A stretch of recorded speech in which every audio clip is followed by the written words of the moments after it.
Okay, so let's talk about this system here, right? So God is and the soul. I think this is probably the origins of the biblical phrase that says, "Let us create man in our image," right? It's this creating the physical, right? It's not God as himself. It's God as the collective of all that is everything.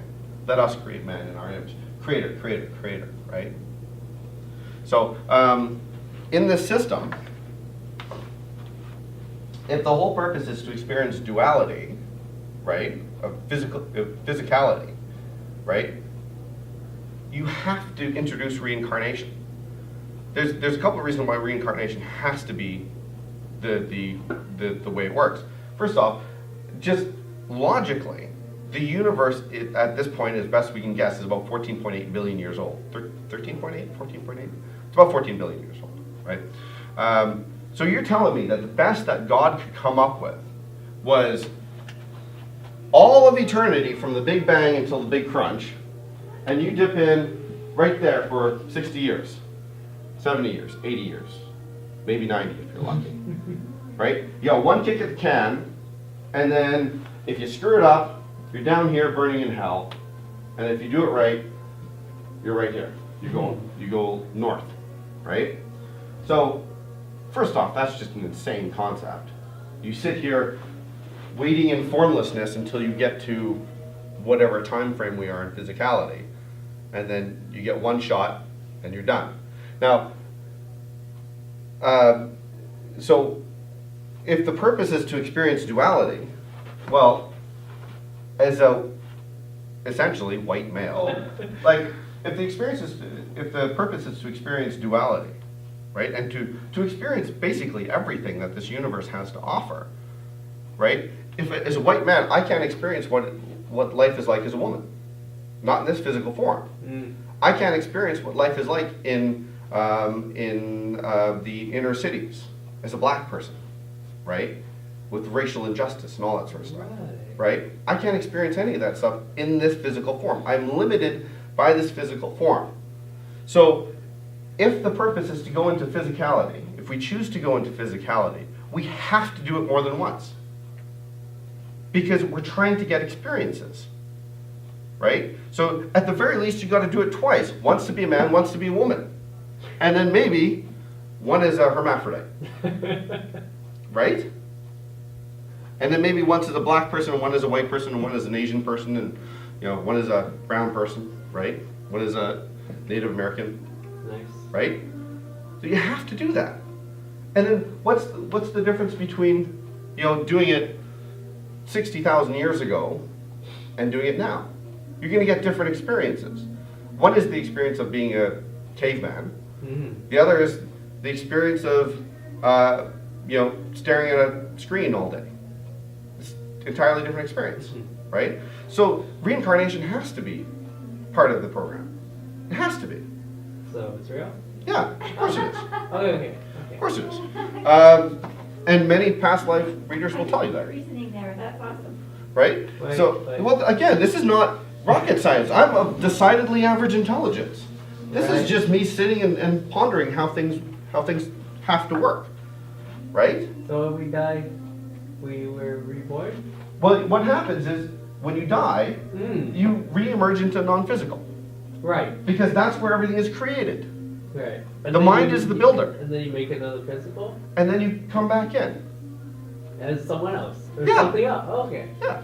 Now here's the thing. Now watch this. This is really going to blow your mind. Okay, so let's take a couple of concepts here. Okay. Let's understand this at a greater level. Okay. So there's been a number of incidents, and one was written about in Autobiography Yogi of Swami Satchidananda, I think. He calls him the saint with two bodies. I can't even Google that. Yeah, you'd have to. They're all Indian names. They're all this long. Oh. But so Satchidananda was able to manifest a second physical body. This is not unique to him, right? There's look up Father Pio, Mother Mira, even in Journeys of the Body. Robert Monroe, who's non-religious, describes an incident or notes a an incidence of nearby location, which I don't know, it's kind of like being mostly pregnant, I guess, or What? kind of pregnant. So I don't know what that would be. But Swami Kriyananda notes a Claretian monk who was able to bilocate, that he knew in his lifetime, right, who lived in California. So this is not unique, right? This is not some special power. I mean, it's rare, but it's not unique, right? So let's talk about this. It's the ability to project another body and create it in a different physical space. Okay? So watch this. Okay.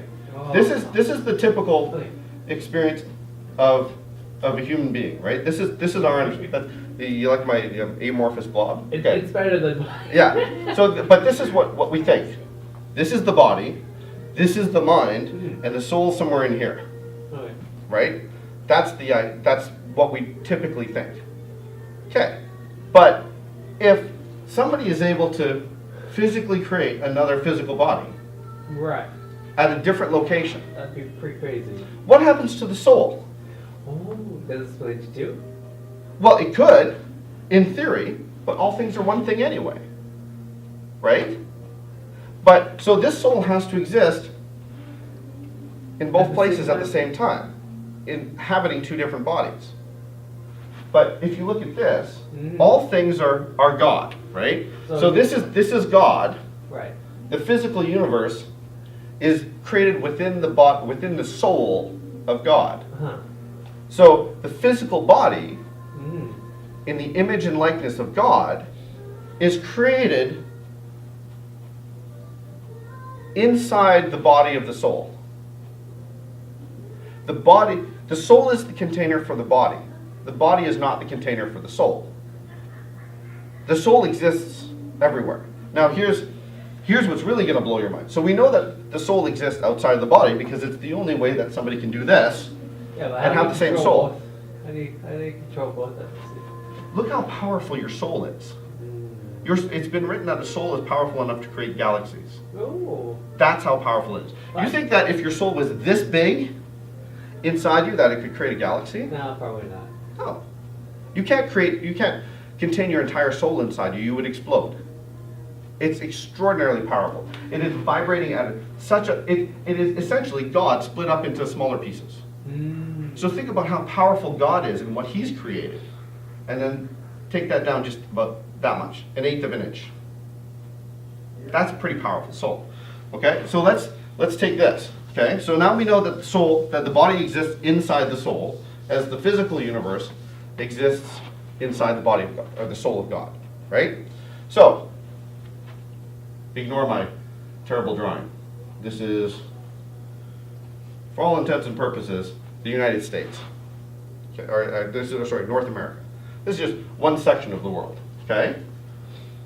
So we know in order to get experiences, the soul has to live outside of time because God exists outside of time, right? So your soul is existing, let's say here in Vancouver in 2018, right? It's experiencing maybe the Great Southwest in the 1800s, right? It's experiencing something in Europe during the time of the Renaissance. So your soul can transcend time and space? Yeah, your soul is everywhere Oh, at all times. Your soul is much bigger than you think it is. It's much more powerful than you think it is. so Okay? are we able to experience different times? Yeah, No. yeah. You can travel through time. You might have to do it metaphysically. Yeah. Like obviously. there's somebody, But, yeah. a couple of spiritual students who were talking, and they said, "Oh yeah," one of them said, "Oh yeah, I can fly and I can transmute objects and do all that stuff. It's just I just got here to do it. It's just easier to do it that Fair way, enough. right?" And- So your soul is in all places, in all times, at all experience to its soul. All your lifetimes, or even future lifetimes, are all being experienced all at the same time. Now, one way to sort of detect this, right? When you sleep, your mind leaves your body, right? Right. So it goes here Right. to create, to free itself from the body, right? So when you dream, you physically leave your body, and then when you come back, if you remember your dreams, they're being downloaded into your head Right. a few seconds before you wake up. Okay? Your consciousness leaves your body. Now, if you remember any of your dreams, Right. you'll notice that there is sequence but no time. So for example, if I'm in a grocery store in a dream, and I say, oh, I gotta get to the airport, all of a sudden, I'm in my car driving to the airport, or I'm at the airport, right? There's no break in time. Mhm. This is why we come into the physical. One of the reasons why we come into the physical, because here, creation is instantaneous. Mm. Physical, we get to anticipate creation, right? Like- We get to say, we set our intent and we say, I really want this red sports car, right? Now here, you turn around, there's a red sports car right behind you, Right. right? Or you're driving your red sports car. Here, you got to put the money in the bank to buy the sports car, which means you got to get a new job, right? So there's that time gap, which you don't get anywhere else. This is what makes physicality a joyous experience for the soul, right?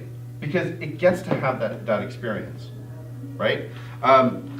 So we know that if here there is sequence but no time, here there is time and sequence, odds are pretty sure here there's no time at all. Just logic, right? So your soul is quite an interesting topic of conversation. It's been greatly misunderstood.